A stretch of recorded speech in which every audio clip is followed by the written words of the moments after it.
పేరు పేరున నమస్కారం. నేను బోయినపల్లి వినోద్ కుమార్ భార్యను, మాధవిని, ఒక డాక్టర్ని, గైనకాలజిస్ట్ని. అయితే ఇప్పుడు ఈ ఓట్ అనేది మీరు అభివృద్ధి కోసం ఓటేయాలి. ఇప్పుడు ఎలాగైనా మన అసెంబ్లీలో బీఆర్ఎస్ పార్టీ ఓడిపోయింది కాబట్టి మీరు ఈ గలం తెలంగాణ గలం, ఈ వినోదన్న గలమే తెలంగాణ బలం కాబట్టి మన గలం అనేది పార్లమెంట్లో ఉండాలి. కాబట్టి మీరు వినోదన్నకు ఓటేసి గెలిపించుకొని అక్కడ ఏ వినోదన్న అయితే ఇక్కడ టెక్స్టైల్ ఫ్యాక్టరీ అది పెట్టాలని కలగంటున్నాడో మన యంగ్ పిల్లలందరికీ ఇక్కడ జాబులు అవన్నీ స్కిల్ డెవలప్మెంట్ యూనిట్ కరీంనగర్లో మీకు అందరికి తెలిసిందే. వాలీబాల్ స్టేడియం ఇక్కడ కట్టించారు, అది కేంద్ర నిధులతోటే కట్టించారు. ఇవన్నీ మనం చేసుకున్నామంటే నీళ్లు కరెంట్ ఇవన్నీ తెచ్చుకున్నామంటే మన కేంద్రం నుంచి తెచ్చుకున్న నిధుల నుంచే ఇవన్నీ మనం అనుమతుల నుంచే ఇక్కడ తెచ్చుకున్నాం. కాబట్టి మన గలం కనుక పార్లమెంట్లు ఉండకుండే, మన గురించి మాట్లాడే నాయకుడే ఉండకపోతే మనకు చాలా కష్టం వస్తుంది. మీరందరూ ఆలోచించండి. ఏ అనుమతులతోటి ఏ సంతకాలతోటి వినోద్ కుమార్ అక్కడి నుంచి తెచ్చుకొని ఇక్కడ మనకు తెచ్చాడో తెలంగాణను మనం అందరం తెచ్చుకున్నాము. మీరు ఆలోచించండి. ఈ తెలంగాణ బలం మనకు ఉండాలంటే మీరు వినోదన్న గలంను అక్కడ ఉంచాలంటే మీరందరికీ పేరు పేరున నమస్కారం చెప్తున్నాను. మీరంతా ఓటేసి కారు గుర్తుకు ఓటేసి మన తెలంగాణ బలం అక్కడ చూపించాలని పేరు పేరున కోరుకుంటున్నాను. మన చూసుల పట్టణంలో ఎంపీ బోయినపల్లి వినోద్ కుమార్ సతీమణి వారి మేడను అది బీవైనార్ చౌరస్తలో అమ్మవారి దర్శనం చేసుకొని అమ్మవారి సమక్షంలో మరి వాటులు ప్రచారం కూడా స్టార్ట్ చేసుకోవడం జరిగింది. మరి ఎందుకంటే మన తెలంగాణ మాజీ ముఖ్యమంత్రి వర్యులు కల్వకుంట్ల చంద్రశేఖరరావు గారు మరి వారిని పార్లమెంటు సభ్యుడిగా ఎంపిక చేసి మరి నిలబెట్టడం జరిగింది. మరి ఎందుకంటే వారు ఇంతకుముందు 2014లో మన సిరిసిల్ల పట్టణంలో పార్లమెంటుగా ఉన్నప్పుడు ఎన్ని సంక్షేమ ఫలాలు తెచ్చి మరి పట్టణాన్ని అభివృద్ధిలో ముందు స్థానంలో తీసుకెళ్ళిండ్రు. మరి అదే పూర్తి స్థాయిలో కూడా ఇప్పుడు మన సిరిసిల్ల పట్టణంలో మరి పోయిన ఎమ్మెల్యే ఎలక్షన్లో మరి మన ఎమ్మెల్యే గారిని మన కేటీ రామారావు గారిని మన సిరిసిల్ల పట్టణంలోనే మరి ముఖ్యంగా మన పద్మశాలి కుల బాంధవులు మరి వారికి భారీ మెజార్టీతోటి కూడా గెలిపించుకోవడం జరిగింది. మరి అదే పూర్తి స్థాయిలో కూడా ఈరోజు ఇప్పుడు కూడా పార్లమెంటు సభ్యుడైన వినోద్ కుమార్ అన్నగారికి మన సిరిసిల్ల పట్టణంలో అక్క చెల్లెళ్ళు అన్నదమ్ములు అందరూ ఎందుకు కలిసికట్టు ఉండాలంటే మరి ఇప్పుడున్న ప్రభుత్వము మనల్ని నమ్మించి గొంతు కోసినట్టు మరి చేయడం జరిగింది. మరి అవన్నీ దృష్టిలో పెట్టుకొని ఇటు పవర్ వర్కర్స్ కానీ వాటి రైతులు కానీ ఇటు తాగునీరు కానీ అన్ని రకాల కూడా ఇబ్బందుల గురి చేస్తున్నారు ప్రభుత్వం.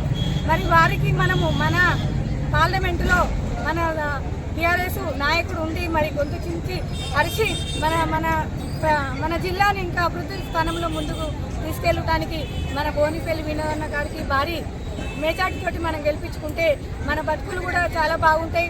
ఎందుకంటే మళ్ళా మన బీఆర్ఎస్ ప్రభుత్వం రాకముందు ఎలా ఆకలి సాగులు అయినాయో మళ్ళీ ఇప్పుడు కాంగ్రెస్ ప్రభుత్వం వచ్చినాక మళ్ళీ అదే కొనసాగుతుంది.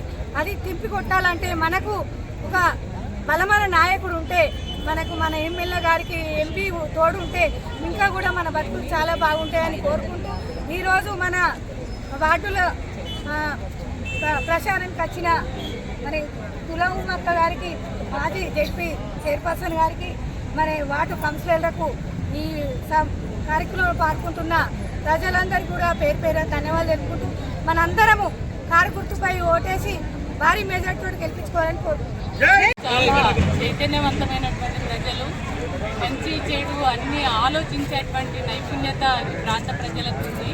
ముఖ్యంగా సిరిసిల్ల టౌన్ ప్రజలకి చాలా ఎప్పుడైనా కూడా న్యాయము ధర్మం వైపు ఉండేటువంటి వాళ్ళు ఆ పోరాట చైతన్యం ఉంది ప్రాంత ప్రజలకి.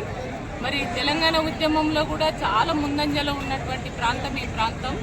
కాబట్టి వాళ్ళ కేటీఆర్ గారికి ఎప్పుడు కూడా వెన్నుదన్ను ఉంటూ ఎప్పుడు గెలిపిస్తూ వస్తున్నారు. మరి వాళ్ళ కేటీఆర్ గారికి తోడుగా వాళ్ళ భారతీయ జనతా పార్టీ నుంచి ఏదైతే అభ్యర్థి ఉన్నాడో బండి సంజయ్, ఆ బండి సంజయ్ అనేటువంటి వ్యక్తి మరి ఎంపీగా గెలిచినటువంటి అతను ఇప్పటి వరకు ఎప్పుడైనా పార్లమెంటులో మాట్లాడిండా, ఎప్పుడైనా ప్రజా సమస్యల్ని లేవనెత్తిండా, ఎప్పుడైనా ఎక్కడైనా అంటే వినోదన్న దాదాపు పార్లమెంటులో ఆయన 5 ఏళ్ల కాలంలో 505 50 సార్లు ప్రశ్నలు వేసిండు, ఈ ప్రాంతానికి సంబంధించినటువంటి సమస్యలు లేవనెత్తిండు. కానీ ఈయన మాత్రం ఒక్కసారి కూడా మాట్లాడినటువంటి పాపాన పోలేదు. కాబట్టి ఇవాళ బీఆర్ఎస్ పార్టీ బలపరిచినటువంటి అభ్యర్థి ఇవాళ ఉద్యమకారుడు, ప్రజల పట్ల చాలా అవగాహన ఉన్నది. ఎప్పటికప్పుడు సామాన్య ప్రజల బాగు కోరుకున్నటువంటి వ్యక్తి, సామాజిక స్పృహ ఉన్నటువంటి వ్యక్తి.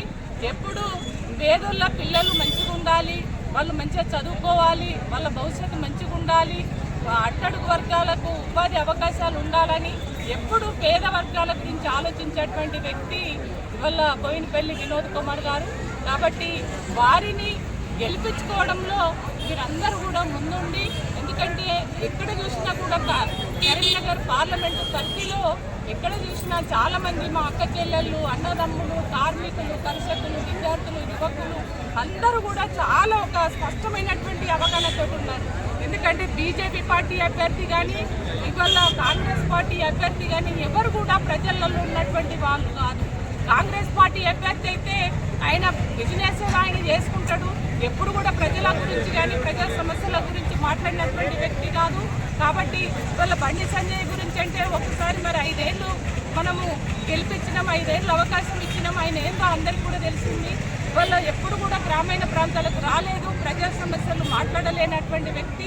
ఒక్క సమస్య కూడా ఎక్కడ ఈ ప్రాంతానికి సంబంధించినటువంటిది పార్లమెంటులో లేవనెత్తలేనటువంటి వ్యక్తి. కాబట్టి ఇవాళ ఉన్న వాళ్ళలో చాలామంది మేధావులు కూడా చాలామంది ఇవాళ ఆలోచించవలసినటువంటి అవసరం ఉంది. వినోదన్న చదువుకున్నటువంటి వ్యక్తి, ఇవాళ ఒక అడ్వకేటు, అన్ని సమస్యల పట్ల అవగాహన ఉన్నటువంటి వ్యక్తి. కాబట్టి అన్ని భాషలు వస్తాయి, హిందీ వస్తుంది, ఇంగ్లీష్ వస్తుంది. ఎందుకంటే ఢిల్లీలో మాట్లాడాలంటే అక్కడ ఉన్నటువంటి వాళ్ళకు తెలుగు రాదు, హిందీ అయితేనే ఇంగ్లీష్ అయితేనే వాళ్ళకి ఇక్కడి ప్రాంతం గురించి వాళ్ళకు చెప్పగలుగుతాము. కాబట్టి ఈ ప్రాంత ప్రజలందరం కూడా ఒక కరెక్ట్ మనిషిని, అది వినోదన్నను మనం గెలిపించుకొని పార్లమెంటుకు పంపిస్తే మన తెలంగాణకు సంబంధించినటువంటి వాయిస్ని అక్కడ మనం కాపాడుకున్న వాళ్ళమైతాం, మన అస్తిత్వాన్ని నిలబెట్టుకున్న వాళ్ళమైతాం. కాబట్టి ఇవాళ మనం కాంగ్రెస్ కానీ బీజేపీ కానీ వాళ్ళకి తెలంగాణ పట్ల ప్రేమ ఉండదు, తెలంగాణ ప్రజల పట్ల ప్రేమ ఉండదు. ఎప్పుడు వాళ్ళు తెలంగాణ కావాలని కోరుకోలేదు. తెలంగాణ కోసం పుట్టిన పార్టీ ఇవాళ బీఆర్ఎస్ పార్టీ. అనునిత్యం తెలంగాణ సమస్యలు, తెలంగాణ ప్రజల బాగోగులు కోరుకున్నటువంటి పార్టీ. కాబట్టి మీరందరూ కూడా కారు గుర్తుకు ఓటు వేసి వినోదన్నను భారీ మెజార్టీతో గెలిపించవలసిందిగా నేను కోరుతున్నాను.